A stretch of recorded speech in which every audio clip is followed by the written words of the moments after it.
All 8 episodes of Wonder Man have dropped on Disney Plus, and this show is great. And I feel like most of this can be drawn down to the fact that this feels so intimate. Like, it feels immersed into the world of the MCU while also feeling so intimate and personal to the characters in its story, keeping it grounded in its own part of the world where, Simon Williams, his character has superpowers, but it still manages to keep his character human, where you see his motivations and his passion for acting on full display. And the show takes the time to really flesh out his character and really get you to connect with his character in really all ways: his relationships, his personality, his aspirations, even his childhood, where there's an episode where we literally just go to his mother's birthday party and we get to learn a lot about him and his past. And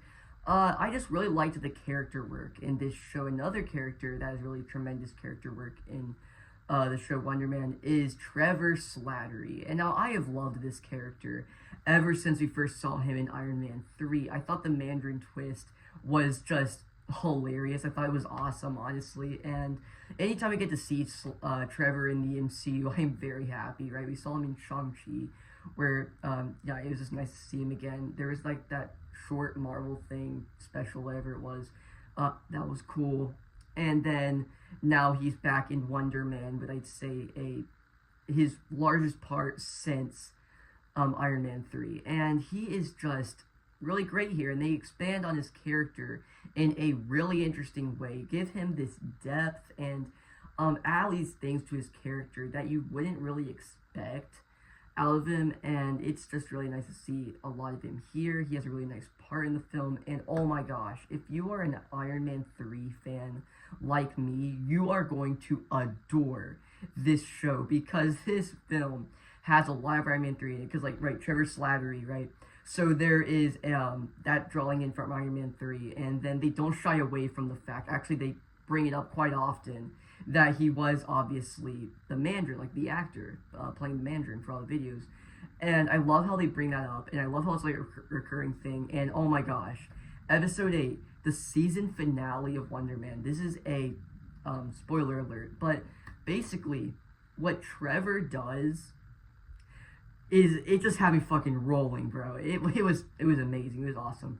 And so, right, the main dynamic of the film is Trevor Slattery and Simon Williams, and their bromance, their dynamic is just so much fun to watch on screen. They work so well off each other, and they just have a really nice dynamic. And even when they're off on their own, like it's just Simon or it's just Trevor, when we do get those moments, it also works really well, just because they are really well written characters that are really interesting. And I really hope we get to see more of Simon Williams in the MCU. I'm being completely honest, because he's such a fun character to watch. He's such an interesting character. And so I have some thoughts, okay, where they dropped all 8 episodes at once on Disney Plus. And right, so I was like, okay, I don't like this. I would just prefer a week by week basis thing. But here's the thing, I read somebody said something that really made me think. It's like, there really isn't any big cliffhangers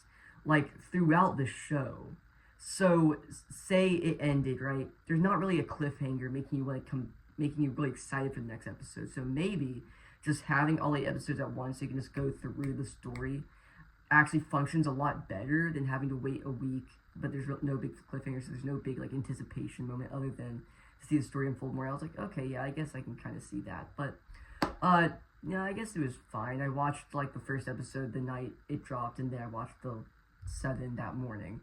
And so I think it did flow really well, except for episode 4, where, right, it just takes this detour, and it just tells this story, just tells the story about this person who has these superpowers, ends up getting these superpowers, and basically he ends up, right, becoming successful in Hollywood and everything, and then an accident happens, and then there's basically this legislation that's basically like no big roles in Hollywood for people with superpowers, and that was kind of just explaining that. and I was like, this completely derailed the energy of the show. And also, I just didn't like the episode. I didn't vibe with the black and white at all. I don't think it used it in an interesting or effective way. I didn't think the episode was written very well. I didn't like how the story was just done at all. I didn't think it was executed very well for what they were trying to go for. I think it could have been interesting, just didn't come out super well. And but other than that episode, which I didn't care for, I think this show was really great. And where it is only 8 episodes, it has this constant energy and momentum, other than the 4th episode, for the entire time, just because it is them doing these things, and it never feels rushed, in my opinion, which I was surprised by. I was like, okay, we have 8 episodes, each episode's like half an hour long, maybe. I think one of them's actually only like 20 minutes. All right, I'm talking all minus end credits. But so I was pretty surprised with how well paced the show was for the most part. Like, nothing really felt rushed. Everything felt fleshed out well. Plot lines felt well done and well resolved.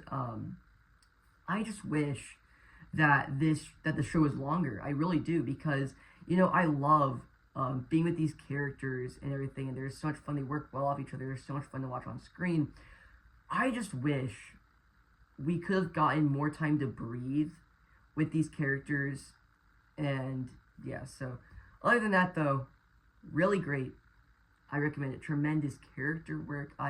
It does not feel like a Marvel show. It's honestly just a breath of fresh air. Like I say, it's immersed into the world of the MCU with reference, with like small little like lines here and there, just things within the world in the MCU, right? So it's immersed into the world, but it's able to keep the story so intimate and personal to the characters, and that's what I really appreciated. And I love this installment into MCU. This is like probably my top 3 for the shows.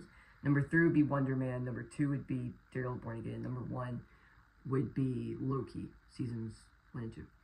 But yeah, so amazing show. Couldn't recommend it enough. Right.